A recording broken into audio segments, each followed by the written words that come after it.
Olá amigos, meu nome é Fred João e você já me conhece aqui do YouTube.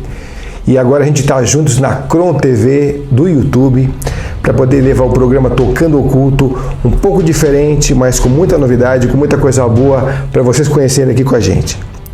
E eu não podia deixar de agradecer a minha amiga Cris Pascoal pelo convite, a nossa querida diretora também, que o nome dela é Cris, e um beijo grande a vocês. E a gente se encontra então aqui no programa Tocando Oculto do Cron TV, trazendo muita coisa bacana. A gente vai abrir esse primeiro momento com o quê? Com o tema Mundos Internos. E foi com esse tema que eu conheci a Cris Pascoal. A gente conversou um pouco sobre essa ideia, que eu poderia falar sobre isso lá no programa Enigmas, ainda nos anos de 2011, mais ou menos, 2010, 2011, se não me engano. E aí, a partir daí, a Cris vem me convidando para falar um pouco mais sobre esse assunto, e é um assunto que tem muito o que falar. Por isso que eu estou aqui hoje para contar um pouco para vocês da visão que eu tive com meu amigo professor Ademar Ramos. A gente conversava bastante sobre isso e ele me deixou um legado muito importante que eu quero dividir com vocês, tá bom? Então, para ficar na íntegra, eu vou dividir isso com vocês de acordo com um PowerPoint que eu criei para a gente poder dizer isso em detalhes. E esse PowerPoint eu usei até aqui no encontro de Paranapiacaba em 2012, no Encontro das Bruxas. E quem sabe a gente está lá de novo para falar um pouco mais sobre ele, né? Vamos conferir então? Vamos lá.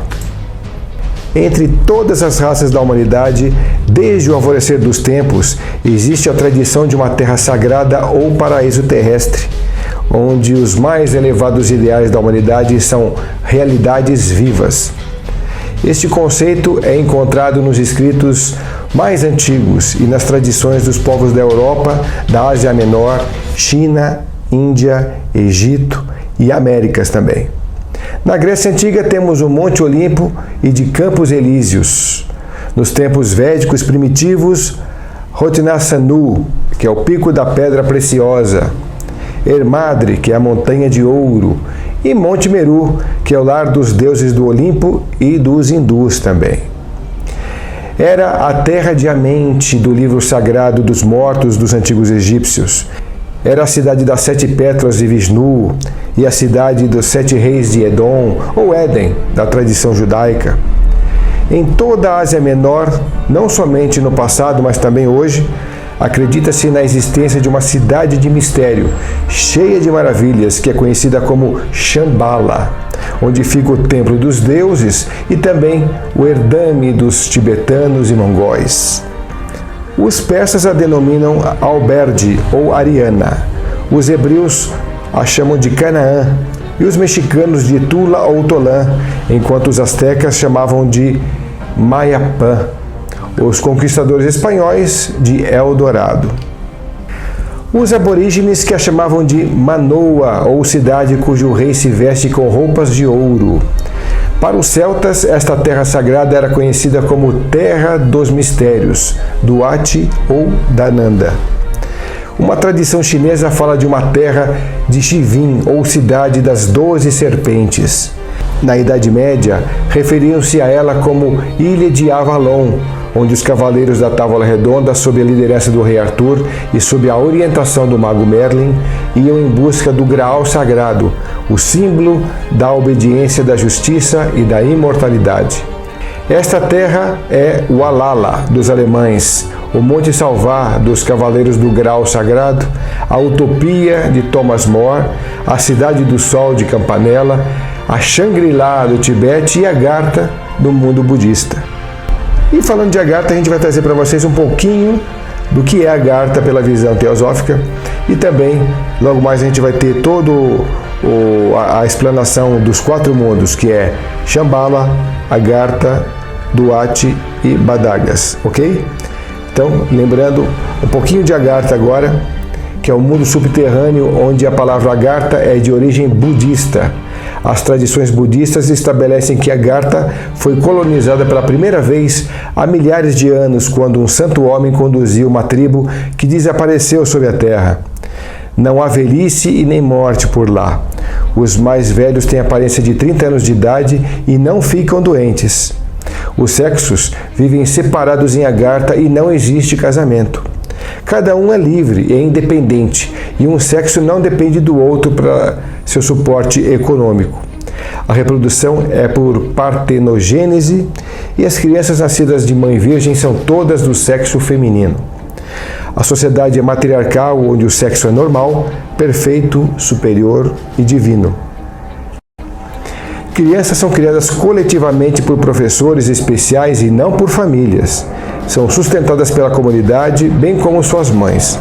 O fluido energético não se perde no sexo, vai para o cérebro. As dietas de frutas e as glândulas endócrinas estão num estado perfeito de equilíbrio e harmonia. São livres de toxinas e conservam sua energia vital e converte ao cérebro superior. As cidades construídas pelos Atlantes foram o refúgio contra a radioatividade produzida pelas guerras. A tragédia que atingiu Atlântida foi devido ao seu desenvolvimento científico ter se adiantado em relação ao seu desenvolvimento moral e resultando então numa guerra nuclear que aqueceu a atmosfera, derreteu as calotas de gelo nos polos e ocasionou um dilúvio terrível que submergiu o continente.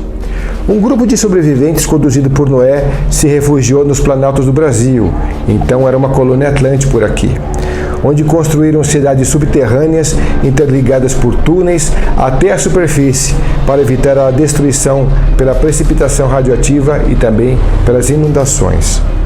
Os ancestrais dos ciganos faziam parte deste contexto, sendo que uma tribo que foi expulsa de lá e trouxe consigo o conhecimento de profetizar por cartas e praticar a leitura de mãos.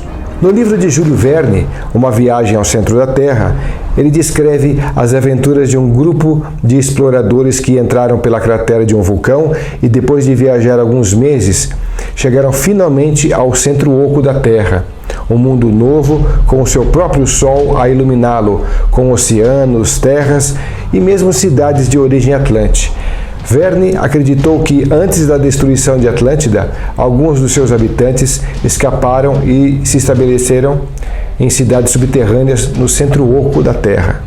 E um dado importante e diferente é dizer quem cuida dessas embocaduras, desses portais dimensionais para o interior da Terra.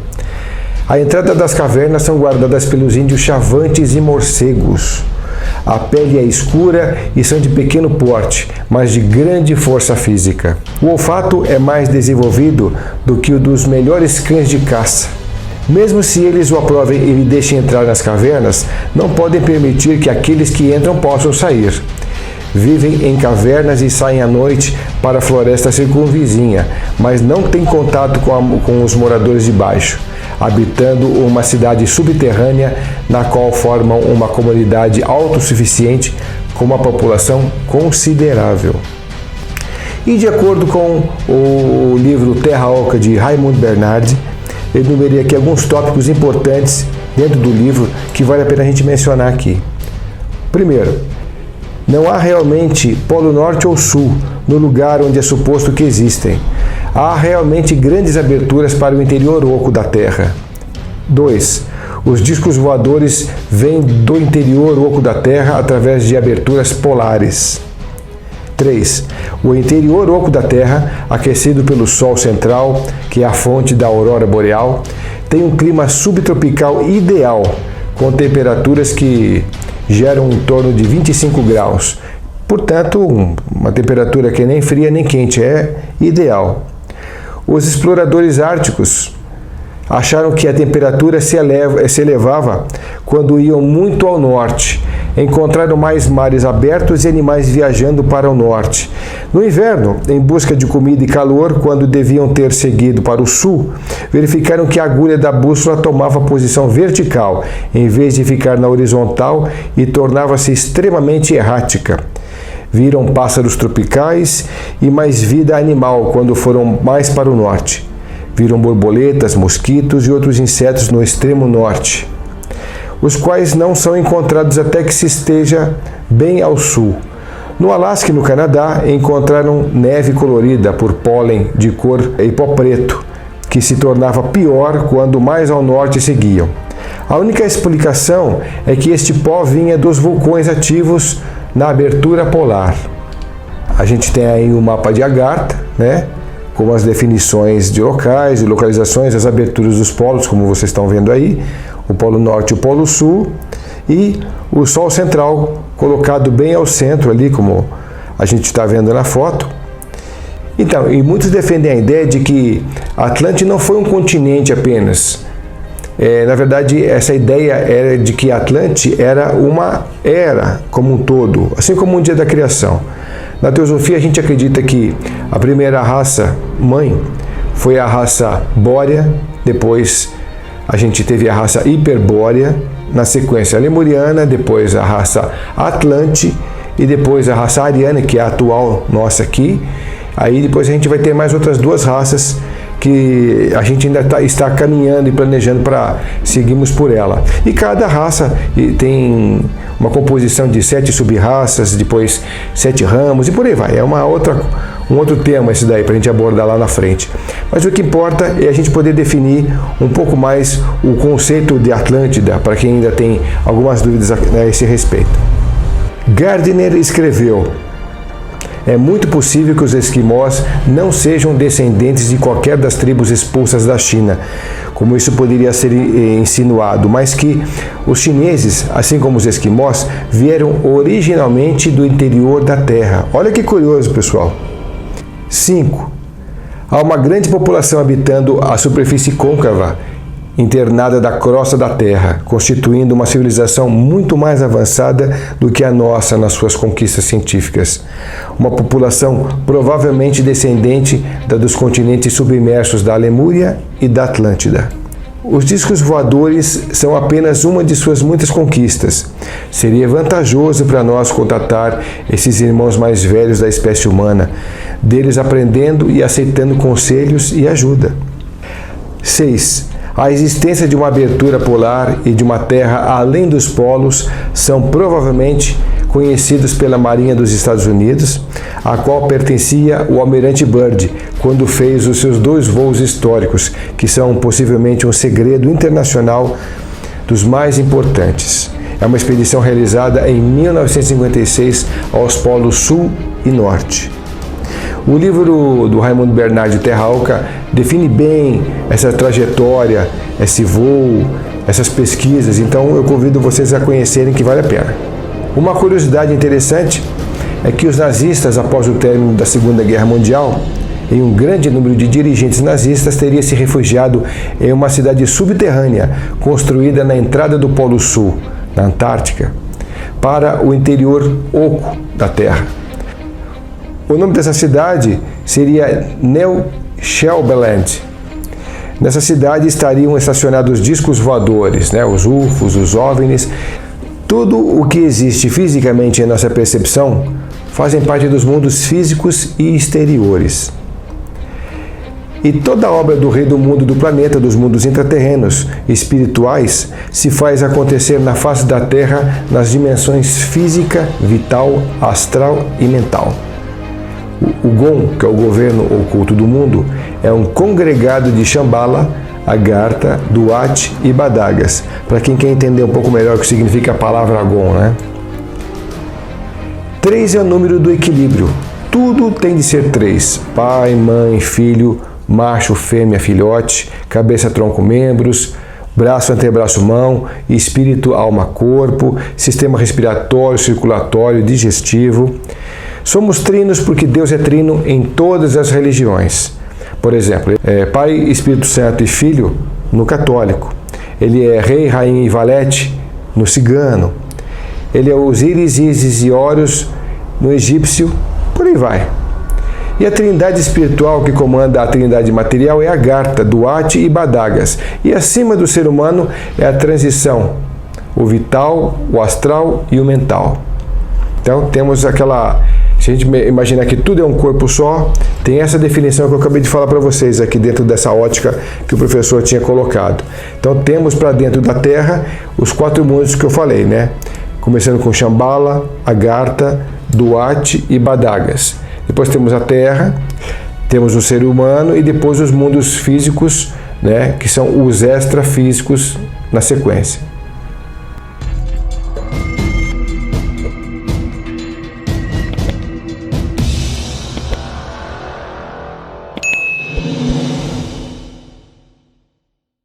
É bom a gente imaginar que a Terra ela é composta de várias camadas, assim como uma cebola, que você pode perceber que temos a parte externa, depois a gente tem uma primeira camada, uma segunda, uma terceira e uma quarta, onde é o núcleo central da Terra. E nesse núcleo central se concentra então o primeiro mundo que a gente vai falar aqui agora, que é o mundo de Shambhala, ok? Depois, um pouquinho mais para frente, a gente tem Agartha, depois a gente tem Duat, depois Badagas, e aí sim a gente tem a Terra. Depois tem os outros mundos para fora da Terra, né? E a gente que habita essa superfície toda da Terra. Mas a gente vai falar então agora sobre Shambhala, como eu disse, e um pouco mais sobre esse compêndio que o professor Ademar Ramos nos deixou.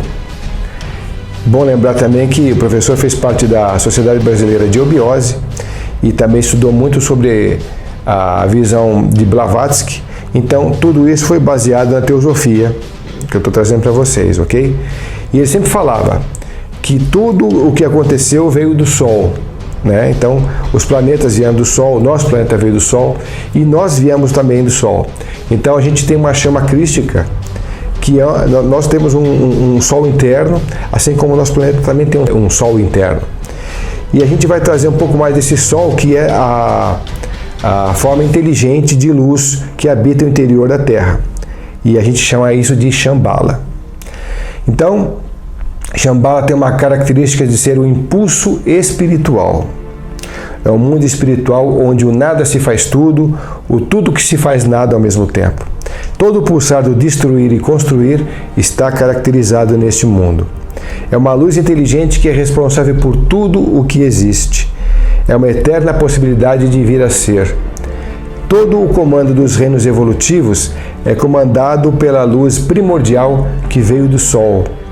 Essa luz tem todo o plano da evolução. O Sol represado chama-se Shambhala. Então imaginamos que tudo que existe vem como se fosse uma semente. Tudo que vai existir está condensado na semente. Depois, no terreno fértil, ela vai, cresce e acontece, né? Então, essa parte, essa centelha já está em tudo o que existe como criação no universo. Bom, então Shambhala representa o mundo espiritual que comanda toda a evolução planetária. E o que existe em Shambhala também está em todas as estrelas. A Terra é oca, mas não é vazia. É preenchida com o Sol, essa energia é inteligente. E Shambhala é a inteligência que usa essa energia divina que transforma luz em matéria. Toda mudança através da pressão e temperatura modela toda a crosta terrestre, descendo e subindo áreas de montanhas, vales, então afasta continentes, afasta ilhas e muito mais. Então todas as estrelas pertencem a uma estrela única e cada estrela é o centro de um sistema evolutivo. Então nada entra e nada sai do sistema solar e a permeabilidade só acontece através da luz e das trevas. Como nós estamos aqui na Terra, o único sistema evolutivo é a Terra, porque nossa consciência é terrena. Mas se mudarmos o foco da nossa consciência, qualquer outra estrela também é um centro de um sistema evolutivo. O sistema é fechado, mas se mudarmos o foco da nossa consciência, entraremos em outros mundos. A esfera representa a menor superfície, contendo o maior conteúdo dentro dos corpos cósmicos, e o universo todo é esférico. A Terra se afastou do Sol. O responsável pelo afastamento do continente, ilhas, etc., é a energia eletromagnética inteligente que formou os 4 reinos que aqui estão e é chamada de o Rei do Mundo, pela teosofia e pelo ocultismo. Essa inteligência, então, é Melquisedeque. A estrela Wolf 504, a mais próxima, está a 103 mil anos viajando na velocidade de Saturno, que é 40 mil km por hora. A estrela Torimã, ou Centauro, a chamada de Olho Sem Calça, bem brilhante e bem visível, viajaremos então a 110 mil anos de velocidade em um foguete normal. Só para vocês verem a distância que tem tudo isso, Então, voltando sobre Shambhala, a gente tem um mundo que cuida da modelação do planeta de acordo com as fases que se sucedem. É o grande mistério. Não se entra em contato com Shambhala por conta do nível consciencial, chamada de cidade do Eterno, do Altíssimo. Nossa galáxia tem 150 bilhões de estrelas que comandam o processo da luz em matéria por todo o universo. Há uma correlação com Melquisedeque, que compõe nossa galáxia, com Melquisedeque terreno, com Melquisedeque solar, com Melquisedeque de todas as estrelas. O Senhor das duas faces regendo polaridade. Shambhala é a consciência modeladora planetária que comanda espiritualmente todo o processo evolucional vinculado ao Sol e ao universo como um todo. E é essa a essência do tempo, é esse impulso de Shambhala que se manifesta através de uma dimensão das ideias, chamada de Agartha. Então agora, sejam bem-vindos ao mundo de Agartha. Agartha é um mundo de dimensão atômica, é o mundo das ideias. Primeiras experiências espirituais da luz em matéria, chamada de Agartha, representa então o mundo das ideias, é a consciência de Atman e eternamente presente. É uma dimensão mental espiritual. E são 3 inteligências que habitam Agartha, que criam tudo e sustentam todo o plano evolutivo do planeta. Temos então os tronos, que fazem parte do comando da evolução. Temos os querubins, com mais de 1000 olhos, que representam os vigilantes universais. Temos também os serafins, que são espíritos de amor e da severidade e que imprimem à evolução as forças espirituais do dificílimo contato que tem. Shambhala é a energia do comando e Agartha determina o que vai ser feito daí para frente. É um estado atômico onde todo o material está disseminado e associado como unidade. Pode ser então qualquer coisa.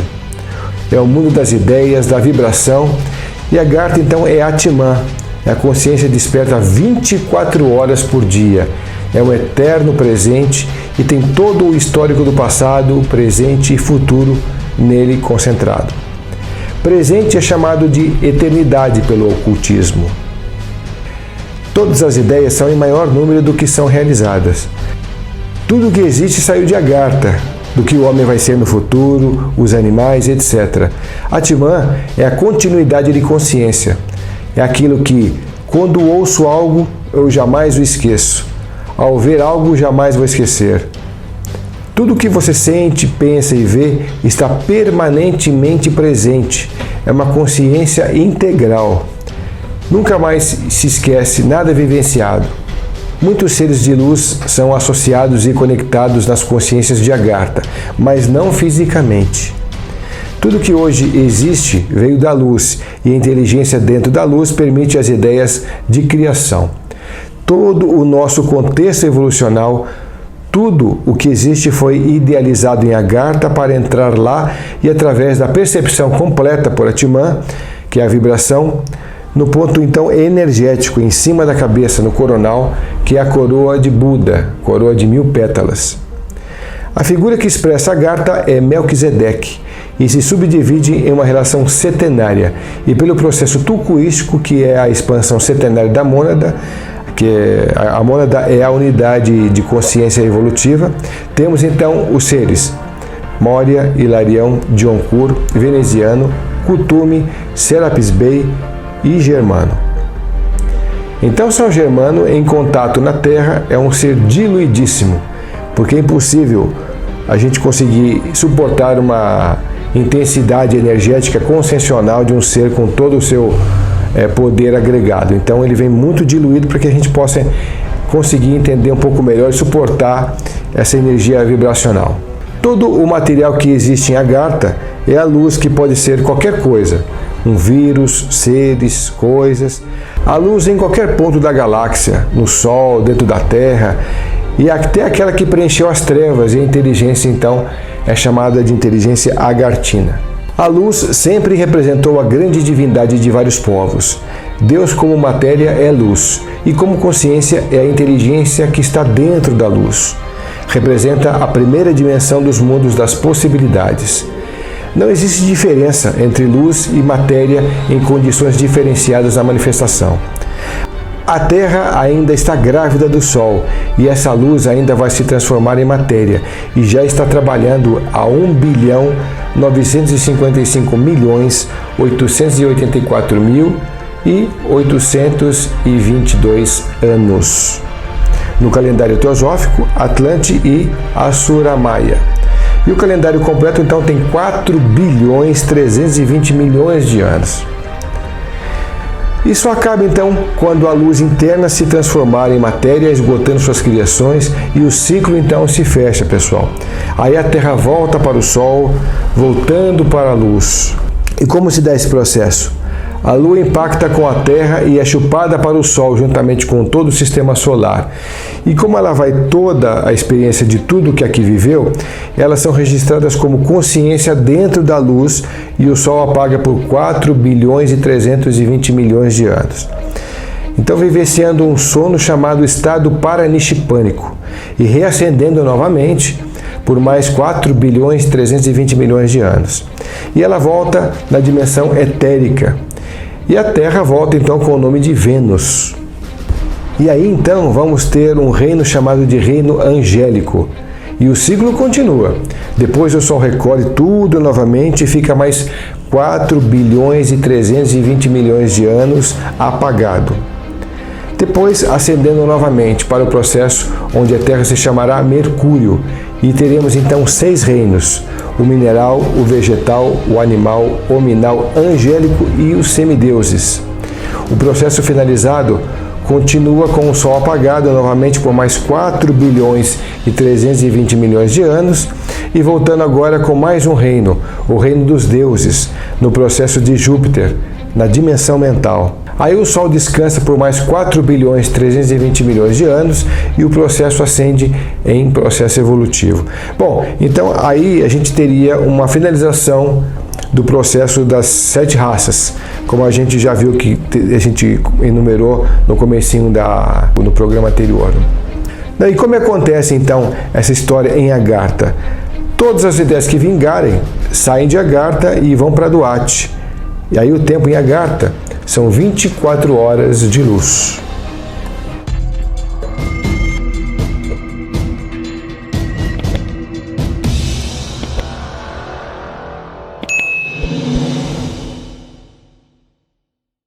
Então, pessoal, eu indico um livro muito legal aí para vocês que querem saber um pouco mais sobre esse assunto.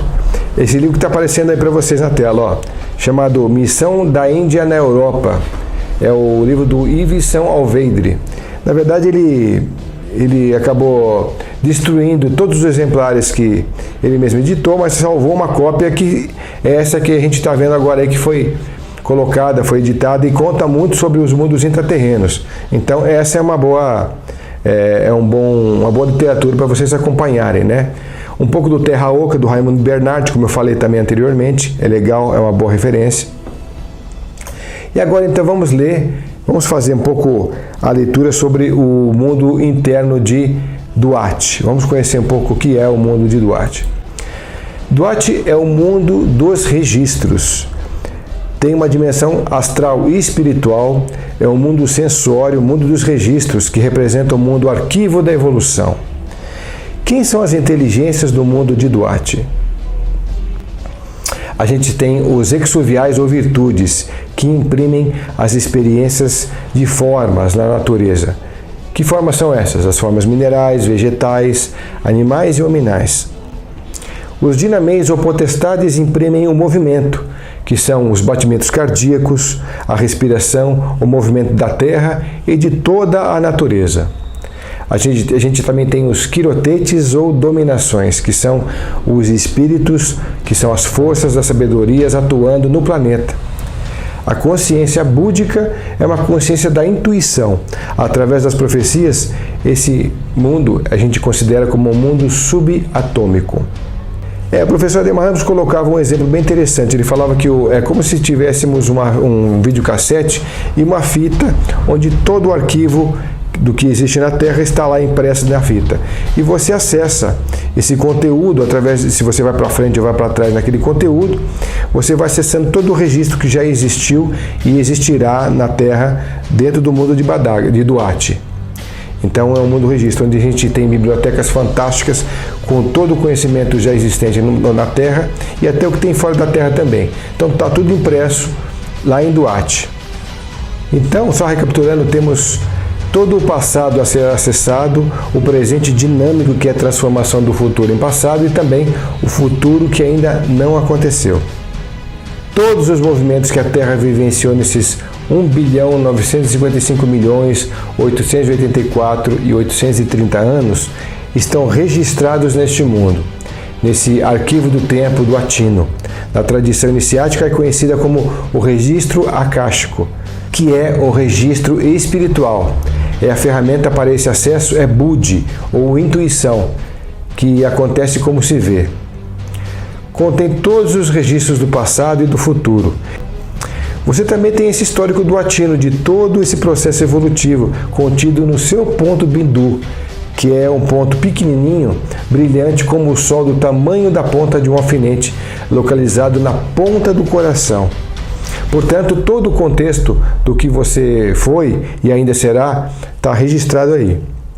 O livre-arbítrio não é divino, é humano, mas por mais que você escolha, Deus já sabe o que você vai escolher, porque antes de você ser quem você é a consciência que criou você mesmo. Então, é por conta disso que a gente tem esse livre-arbítrio, através dessa experiência. O tempo não existe. O que existe é a velocidade de consciência, que hoje está muito rápida. A hora hoje demora 40 minutos. Deus é Maat, o pensador. Então, quanto mais rápido ele pensa, mais depressa passa o tempo. E tudo que está integrado vai junto. Só vai se tivermos o sexto princípio, a intuição. O chakra ágina entre as sobrancelhas. A intuição é imutável. A mulher tem mais facilidade de despertar a intuição, o mental dos semideuses. O homem desperta mais o mental abstrato ou o mental angélico. O grande mistério dos egípcios, eles esperavam encontrar com seus mortos através desse mundo. Tudo o que existe nesse planeta existe também nos outros, mas o único com condições próprias de evolução, como a vida que conhecemos, é este aqui, o planeta Terra. Mas existe um mundo de Duat em outros planetas do Sistema Solar também. A Terra é o centro de toda essa experiência evolucional. O tempo em Duat é 16 horas dia e 8 horas de trevas. Vamos então agora passar para o mundo de Badagas. É um mundo de dimensão hétero-espiritual. É um mundo protótipo, que é aquilo que antecede o preparatório para ser implantado na face da Terra. Por exemplo, se a gente quiser viajar amanhã ou depois em naves supersônicas, ou fazendo o teletransporte, ou algo mais surpreendente, essa ideia toda de Badagas é trazida para a superfície da Terra, onde algumas mentes mais brilhantes, mais capazes, são trabalhadas para que captem essa ideia, trabalhem o conteúdo e possam realizá-las. As inteligências do mundo de Badagas são três tipos de anjos. Os anjos, os arcanjos e os arqueus, porque tudo é trino na manifestação. Os anjos são experiências individuais e divididos em 4 tipos. Temos os asuras, que é o anjo que entende tudo do mineral, os agnisvatas, que é tudo do vegetal, os barishats, tudo do reino animal, e os jina, que entendem tudo sobre o reino hominal. Os arcanjos são experiências coletivas, que então são de almas grupos, que estão ligados aos animais, às plantas, aos minerais, etc. Então eles cuidam dos aspectos setenários da evolução. Os arqueus determinam os ciclos evolutivos dessas 4 experiências, o mineral, vegetal, animal e hominal, e administram aquilo que chamamos de tempo. Através dos chakras e os tubos cósmicos, embocaduras, linhas de leis, entramos em contato com essas hierarquias. Depois eu vou falar um pouco sobre cada um desses aspectos aqui, o que são linhas de leis, o que são tubos cósmicos, o que são embocaduras, em detalhes. Então agora a gente vai falar um pouco mais sobre Badagas. As inteligências que são os UFOs, que estão em Badagas, eles são anjos caídos que vieram do futuro e viajam no tempo.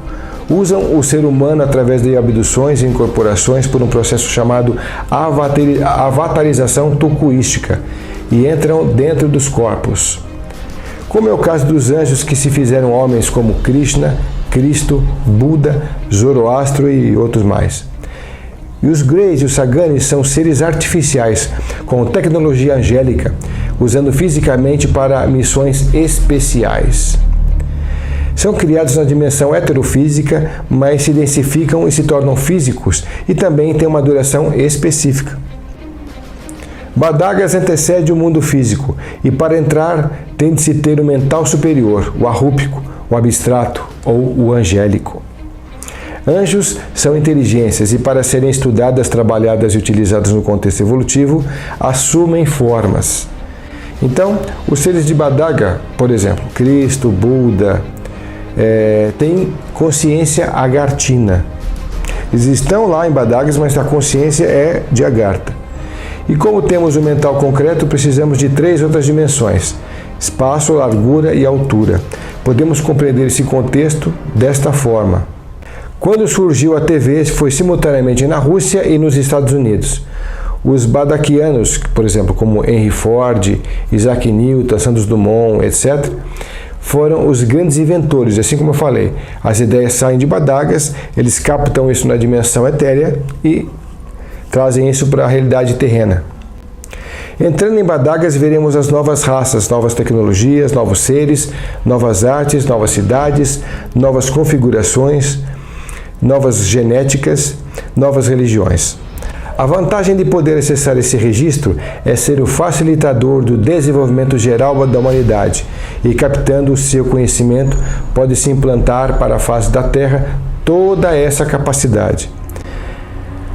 A raça negra trabalhada em Badagas é muito mais bonita, é rica em detalhes evolutivos e genética também. É a raça mais adaptável às condições do planeta. A amarela são os chineses, os coreanos e os japoneses, são então um pouco mais altos, de olhos e expressões diferentes de comportamento também. Seres físicos com percepções espirituais, a energia recebida espiritual o deixa brilhante em sua matéria. Então eles são seres diferenciados, dentro do que a gente conhece aqui como os nossos chineses, os nossos coreanos, enfim, né? Bom, pessoal, e para vocês entenderem então, a raça branca ou bronzeada são também muito diferentes, muito mais evoluídas. Conversar com um ser desses é quase impossível, porque seu cérebro fantástico equivale a falarmos com uma minhoca, né? No plano de comparação. Os seres de Badaga são os anjos, são chamados anjos caídos na densidade densa, física, que é a nossa dimensão. Mas são anjos subidos dos mundos internos, e os anjos são os seres da vida. Eles se miscigenam e são chamados de duijas, que são duplamente nascidos. Eles nascem em Badagas e também na face da Terra. Passam a ser mestres, pessoas em destaque em nosso planeta, assumindo corpos físicos. A transformação de consciência angélica para a humana requer muita perda de energia. Massa de densificação é muito pesada e há também os seres híbridos, que são os miscigenados de seres badaguianos com humanos. Os seres muito bonitos, os chamados seres de Vênus, já passaram o processo de fala e utilizam a mente para a comunicação. Temos os híbridos, então, que são seres andrógenos, mas quando projetam a separação do sexo, eles a polarizam. Eles só fazem isso a partir dos 2 anos de idade, porque antes não é possível nesse processo. Se surgem na face da Terra, eles são rapidamente recolhidos e depois devolvidos, depois de 2 anos de idade. E a outra maneira são os Greys, que são seres artificiais, não oficiais, utilizados para fazer interface, pesquisa, e influenciam e interagem no nosso mundo terreno. E quem são esses seres? São aqueles lá, vistos em Varginha, no Roncador e em outros locais dos pontos do mundo, muito conhecidos e muito divulgados aí. Entrando nesse processo heterofísico, a gente tem o conhecimento do porquê a sua presença entre nós. No livro Samarandama Sutradhara, ele fala de UFOs que levam pessoas se tornando invisíveis. E temos também o Vimakrika Chostra, que é aquele tratado de aeronáutica escrito por Bharadvai há 3.500 anos atrás, na região de Jaipur, na Índia, que fala bastante sobre isso também. A gente vai colocar agora algumas ilustrações para vocês verem enquanto a gente descreve aqui. E ele fala sobre 3 tipos de OVNIs. Ele fala do tipo charuto, que é uma nave-mãe gigantesca com verdadeiras cidades internas, com até centenas ou até milhares de quilômetros. Eles falam do tipo prato, que é o mais comum, são menores também, e fala do material que é o oricalco, que são de motores para funcionar melhor, e é um material utilizado inclusive na construção dos seres, dos discos. Bom pessoal, a gente tem uma mescla de seres aí, né? Que é bom a gente colocar aqui para vocês que uma mistura de um ser bagartino com um terreno, a gente vai promover então uma mudança mais facilmente aqui implantada na Terra. Essa é a questão do porquê eles têm esse trabalho todo, né, da miscigenação aí. Muitos políticos, artistas, espiritualistas, médicos, tecnólogos fazem parte dessa interface, tendo como missão algo muito específico aí. E os seres que já tiveram por aqui, a gente tem o Juscelino Kubitschek, o Jânio Quadros, Getúlio Vargas, Adhemar de Barros e, por que não, o nosso querido Adhemar Ramos, né? Alguns seres são inseridos no contexto evolutivo para finalizações específicas. Eles ajudam o mundo do futuro de Badagas a ser implantado aqui na face da Terra. E quando morrem, eles não ficam nas dimensões externas do planeta. Eles voltam para os mundos internos. Os seres trabalham os 7 ramos do conhecimento aqui na face da Terra. E o tempo de Badagas é igual ao tempo terrestre, 12 horas de luz e 12 horas de trevas. E os seres que a gente conhece que estão começando o processo evolutivo por aqui, trazendo uma nova energia e uma nova raça? A gente está falando de quem? Das crianças índico, crianças cristais e outros conceitos mais que denominam uma raça superior. Quando começa um novo ciclo, esse ciclo chamado ciclo de ouro, significa que o mal vai declinar um pouco mais e o bem vai aparecer. E é assim que Deus vai mudar então um pouco da nossa genética. Ele vai trazer seres com mais capacidade de raciocínio. Na verdade, o professor Adhemar Ramos já falava sobre isso. Ele falava que todo jovem nascido a partir de 1989 já tem um facilitador, com faculdades e capacidades suprafísicas implantadas. Bom pessoal, então o que são os tubos cósmicos falados anteriormente aqui? São tubos que atravessam a Terra em direção ao Polo Norte e ao Polo Sul. O tubo que atravessa as possibilidades da consciência e é direcionado a uma estrela, a Ursa Polar, recebendo então a sua influência cósmica e a das outras estrelas e do universo como um todo também. Hoje não vemos uma estrela propriamente dita, mas recebendo as influências das estrelas polares que estão nos hemisférios Norte e Sul, fazendo assim a Terra sofrer as influências externas ao mesmo tempo. Os outros 7 tubos secundários do tubo cósmico também afloram para a superfície da Terra, atravessando as camadas físico, astral, vital e mental, saindo então lá de Shambhala. Um tem alta consciência com descendência de Vênus, com tecnologia grande e evoluída, usam 16 materiais construídos e um deles é o oricalco. A deixá-lo no Sol, a sua energia batendo nos bicos como uma pedra, ele levanta voo. Então, esse processo se deu conhecido como aquele processo dos tapetes voadores, das lendas árabes, né? Então, é nesse material que a inspiração aconteceu. Os Saganes, que são aqueles Greys, são seres artificiais construídos por genética especial. Antigamente eram feitos de sangue e agora são feitos de material sintético. Os Saganes ligados às cores amarela, branca e azulada são positivos, e os de cor vermelha e verde, em sua maioria, não, eles são negativos. Participam do processo da natureza, do homem, nos orientando e nos trazendo tecnologia. A tecnologia de fibra de vidro, os diodos e toda a tecnologia moderna veio desses seres aí. A sua tecnologia é de cristais, que são usados para a comunicação e também para a iluminação. Bom pessoal, e os Saganes então, eles não têm muita evolução, eles são seres serviçais com vários tipos de missões.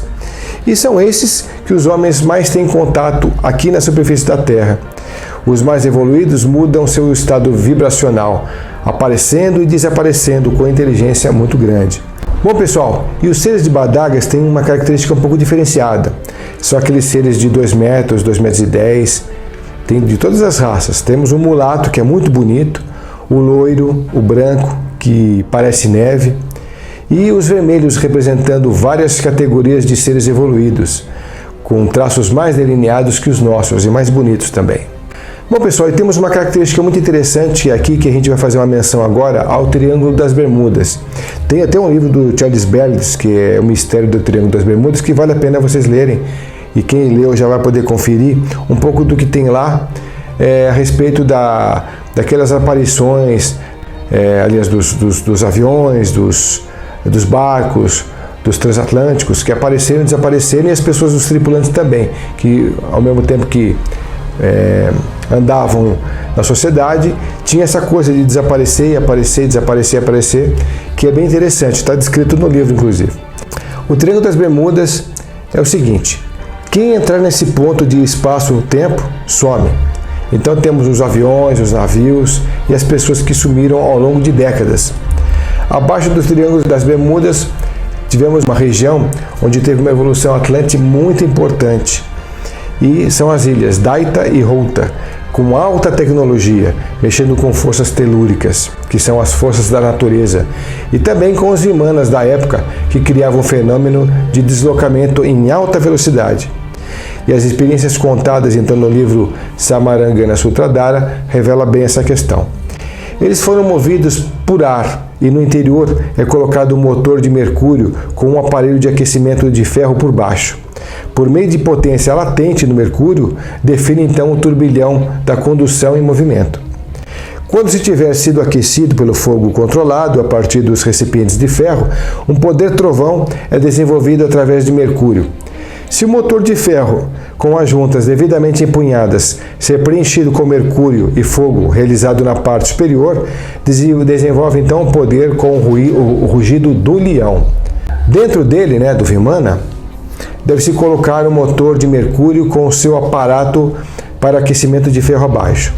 Por meio do poder latente do mercúrio, que define turbilhão, a condução em movimento, um homem sentado no seu interior pode viajar a uma grande distância no céu e de uma maneira muito maravilhosa. Da mesma forma, utilizando os processos prescritos, pode-se construir um Vimana tão grande como o templo do Deus em movimento. 4 recipientes de mercúrio fortes devem ser construídos na estrutura interior. Quando estes forem aquecidos por fogo controlado a partir do recipiente de ferro, o trovão Vimana desenvolve potência através do mercúrio e ao mesmo tempo torna-se uma pérola no céu. Além disso, se este motor de ferro com juntas adequadamente soldadas ser preenchido com mercúrio e o fogo ser conduzido para a parte superior que se desenvolve, então a gente tem aquele poder do rugido do leão muito expressivo. Bom, pessoal, a gente então viu os formatos dos discos voadores através do livro, do que a gente já falou sobre o Tratado de Aeronáutica. E agora então a gente vai falar sobre os tubos cósmicos. O que são os tubos cósmicos? Esses tubos secundários estão direcionados para 7 áreas diferentes do planeta. E o nome dado a essa saída do tubo para a face é chamada de embocadura. O que são as embocaduras? São chakras da Terra com energia rodando forte nas dimensões e é uma região que influencia todo o planeta. São então locais da Terra com energias diferenciadas que influenciam todo o planeta. E cada um desses pontos há uma consciência encarregada de fazer o transpasse e então disponibiliza o conhecimento dos mundos internos para os nossos mundos externos aqui na Terra. Dentro do conhecimento iniciático, essa consciência tem o nome de 7 Dhyani Budas, que o Dhyani, na verdade, significa ser de luz, e inteligência de conhecimento. E Buda é um título hierárquico, e cada um deles conecta o conhecimento entre os mundos. Não temos consciência de ter contato com nenhuma dessas inteligências superiores, devido ao nível das consciências que eles representam. No máximo com anjos, arcanjos, ou no melhor das hipóteses, com os arqueus.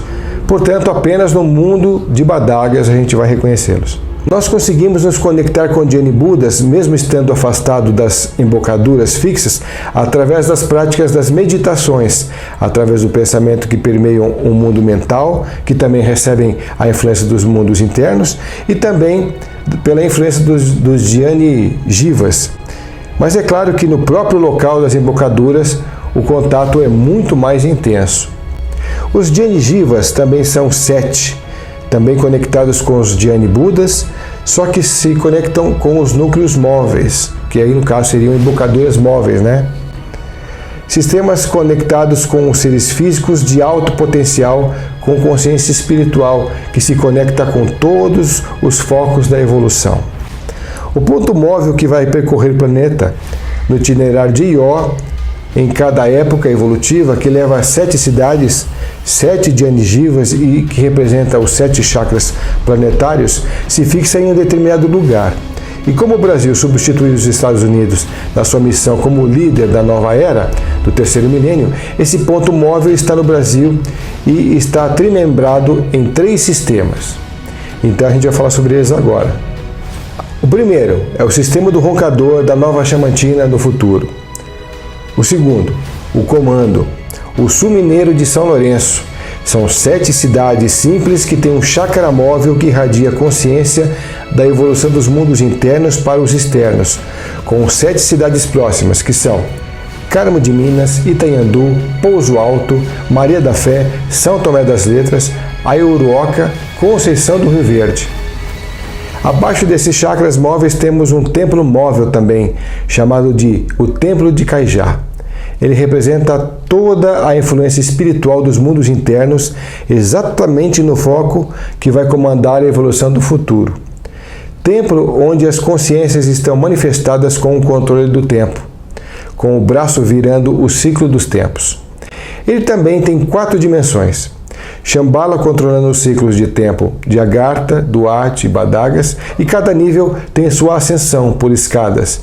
São os planos diferenciados a se focar na consciência de cada plano. Então teremos as consciências das inteligências de cada dimensão. Cada templo tem as suas 2 colunas. Coluna JB, sustentando o templo de Deus na face da Terra, e as 2 primeiras são de Agartha e são de ouro e de prata. É uma consciência solar e lunar. O homem e a mulher, o positivo e o negativo e toda a polaridade que existe. No segundo nível de Duarte, uma é de Mercúrio, que é o positivo, e outra é de cobre, o negativo. No terceiro nível, em Badagas, as colunas são de estanho e ferro. Cada nível é um nível de consciência, cercado pelos templários. São as entidades que protegem os templos, formado de 3 ordens. São 11 seres de tamas, que são os cavaleiros com capas vermelhas, 11 seres de rajas, que representam os seres azul, e 11 seres de sáttivas, que são os dourados. Esses 33 seres guardam os 33 portais de sabedoria e representam todo o comando de Caijá, e é ali que flui toda a consciência. Envolvendo esse templo, temos um tecido formado por microdevas, inteligências azuis ou anjos, e ficam sempre fixados abaixo da região onde acontecerá o novo foco da experiência evolutiva. O itinerário de Ió está na mitologia. Tudo então que acontece nos mundos internos, através dos 7 tubos cósmicos ou embocaduras, são manifestados onde os Dhyani Budas rechaçam e repercutem esse conhecimento para os Dhyani Jivas, que são os móveis, e que acompanham o itinerário de Ió, e onde eles param, existe uma representação minimizada dos 7 vórtices planetários em 7 vórtices secundários, que normalmente são 7 cidades ou localidades perto de uma cidade central. Toda a manifestação do futuro está sendo plasmada nesses locais. A manifestação de Maitreya, dos Elohims, dos 7 Prajapatis, dos 7 Logóis, 7 Luzeiros, 7 Shivaras, 7 Dhyani Budas, 7 Dhyani Jivas, 7 Luminares, 7 Estelares e toda essa relação centenária que a gente ouve das tradições através dos 7 mestres, o Moria, Hilarião, João Ancur, Serapis Bey, Veneziano, Kutumi e Germano. 3. O sistema baiano de Itaparica. Palestina como manifestação de Jesus. Por conta das bombas nucleares em El Moro, esse núcleo foi desativado e o itinerário desceu e veio para o Roncador, no Planalto Central, onde os 7 Dhyani Jivas, os 7 verdadeiros mestres da humanidade, fazem todos os transpasses dos Dhyani Budas. Bom, pessoal, e agora a gente vai falar então sobre o quê? Para a gente finalizar esse contexto, a gente vai falar sobre os chakras, né, onde estão localizados esses chakras da Terra, que são as embocaduras fixas. A gente tem a primeira embocadura lá em Machu Picchu, no Peru, onde essa energia se conecta com a energia da magia, da teurgia, as práticas superiores do conhecimento, as forças físicas e telúricas, e estão ligadas também às genéticas sexuais. Para potencializar essa energia no chakra raiz chamado de Muladhara, que fica entre o ânus e o órgão sexual, fazemos então essa conexão com esse chakra. É o chakra mais ligado à Kundalini, ligado ao Sol, tem ligação direta com o roncador, que a inteligência que impulsiona esse chakra é o anjo Micael. E tem a conexão também com o chakra móvel do pouso alto. A gente tem na sequência o chakra do deserto de El Moro, no Novo México. Foi nessa região que fizeram as experiências atômicas subterrâneas. Por isso que, na verdade, a função de ser o Brasil o berço da nova civilização aconteceu. Mas esse chakra conecta-se com a energia referente às artes como um todo. Então, as energias da pintura, da música, do teatro, do cinema, da dança. E essa energia está ligada ao anjo Gabriel, tem a conexão com o chakra móvel de Itanhandu também. Na sequência temos Chichén Itzá, localizado em Yucatán, no México. Ele impulsiona a política, a arte de governança, chefe de empresa e pessoas. Tem comunicação com o umbigo, que é o chakra umbilical, ligado a Marte. Tem também influência do arcanjo Samael. E tem como conexão com o chakra móvel de Carmo de Minas. A gente tem o próximo, que é o chakra de Sydney, na baía de Harvey Bay, na Austrália. Ele impulsiona toda a tecnologia, a modernidade, o aspecto científico superior, os desconhecidos, os modernos e os otimizados. É ligado ao Mercúrio e ao anjo Rafael e tem conexão com o chakra móvel de Maria da Fé. Na sequência temos Sintra, em Portugal. O impulso de toda a literatura é concentrado nesse chakra, ligado ao anjo Saquiel, e tem conexão com o chakra móvel de São Tomé das Letras. A gente também tem o chakra ligado às religiões, que fica lá no Cairo, no Egito, das pirâmides. E o impulso, como falei, sobre todas as religiões, ligado a Vênus, o anjo que atua é o Anael e tem conexão com o chakra móvel de Conceição do Rio Verde. E temos também o chakra de Srinagar, no norte da Índia, é o local onde Jesus viveu e morreu e foi iniciado os mistérios maiores. É um local muito isolado. Lá se concentram então todo o processo de cura, fisiologia humana, práticas médicas e suas potencialidades e também as suas modernidades. É ligado a Saturno e flui toda a inspiração do arcanjo Cassiel. Tem conexão com o chakra móvel de Ayuruoka. Então, como eu falei que existem os chakras fixos, existem também os chakras móveis. Existe uma correspondência entre os nossos chakras e os chakras do planeta. Através dos vórtices, das embocaduras, mantemos os contatos com os mundos internos. Nesses locais vibram uma consciência maior, chamada de Dhyani Buda, que se espalham por todo o planeta através dos 7 chakras, penetrando nos planos físico, vital, astral e mental, e depois externamente também para o espiritual, para fora da Terra. Da mesma maneira que o ser humano tem os 7 chakras, o planeta também, e somos então reflexo dele, e a Terra tem como corpo um planetário também. E é através desses pontos que são chamados os conhecimentos dos mundos internos para o externo da Terra.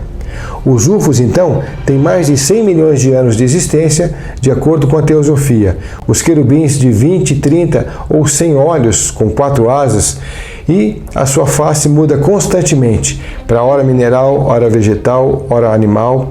No que ele pensa, ele se transforma. Toda a viagem interplanetária teve UFO.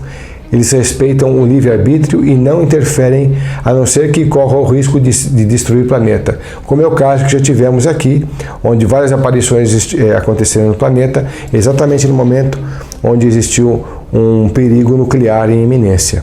Os UFOs vão se densificando partindo da ideia de Agartha, passando por Duat e depois Badagas, entrando na dimensão terrestre através do mental arrúpico. Eles aparecem e desaparecem através desses tubos cósmicos. Esse é o processo do porquê a gente falou de tudo isso até agora. Isso permite entendê-los melhor, sabendo sua origem e seu deslocamento. Também se locomovem abaixo dos mares e são em quantidade ainda maiores do que os que voam na superfície. Esses são os chamados IOSNEs, que são os objetos submarinos não identificados. Se movimentam dentro da Terra no registro heterofísico e são 100% de badagas, que é da região do mental abstrato, né? O ponto onde o UFO aparece e desaparece está ligado a alguma embocadura e ele só se torna físico quando se transforma a sua energia em matéria. E em sua maioria aparece no meridiano 14. Passa na região do Roncador e Alto Paraíso, que é o coração da Terra, preservado no Parque Nacional por Juscelino Kubitschek, na Chapada dos Veadeiros. E em Machu Picchu, a grande trindade dos Andes, nas linhas de Nazca. Essas linhas, chamadas de linhas de Leis, formam uma estrutura junto com o tubo cósmico e com as 7 embocaduras. As linhas de Leis, que são aquelas energias sutis, acompanham os meridianos terrestres. Os UFOs se deslocam pelas linhas de Leis em dimensões subatômicas ou até atômicas e atravessam na forma de bola azul por baixo da Terra e por baixo dos mares. Existem cidades enormes, naves-mães enormes embaixo dos mares. O ser de um UFO aparece e desaparece porque é heterofísico. No Roncador, as reservas chavantes contêm muito desses fenômenos. Essas linhas de Leis fazem vários cruzamentos energéticos e esses pontos são misteriosos. Eles fazem uma sucção energética, levando o material sugado para outros pontos, dando a impressão que está chovendo bichos, peixes, etc. Muitas pessoas desaparecem também por conta desses cruzamentos. Por exemplo, durante a Segunda Guerra, muitos batalhões inteiros sumiram. Nos shows aéreos, os alemães e os ingleses também, por conta exatamente dessa questão aí. Bom, pessoal, a gente conseguiu dar um panorama um pouco diferenciado para vocês aí e espero que vocês tenham entendido um pouco desse processo, porque é muita informação, mas com certeza é um material para vocês depois pesquisarem, procurarem saber um pouco mais. E eu fico agradecido por estarem aqui conosco, conectados aqui no programa, tá bom? E pedindo a vocês então que comentem o vídeo, dê o seu like, compartilhem essa experiência, esse vídeo, porque pode fazer bem também para outras pessoas que de repente querem um pouco mais de conhecimento sobre os mundos internos, que esse contexto aqui foi me trazido, como eu falei, pelo meu amigo Ademar Ramos, que todo mundo já conhece da Teosofia, um grande ocultista, que foi meu professor na Eubiose. Ficamos amigos e a gente fez muitas gravações ainda no começo do Tocando Oculto, no ano de 2011, sem o programa Tocando Oculto ter esse nome, né? E hoje, depois de 10 anos, a gente está ainda no YouTube com o mesmo nome, mas agora aqui também no Cron TV, trazendo esse conhecimento para vocês aqui de uma forma um pouco diferenciada, onde eu faço a interface desse conhecimento para vocês, tá bom? E depois a gente vai trazer um pouco mais sobre os mundos internos, visto de uma forma um pouco diferente. Então, eu só quero agradecer mais uma vez aqui pela oportunidade, pelo espaço dado, pela Cris e as crises em geral, né? A Cris de Pascoal e a nossa Cris diretora aqui do programa.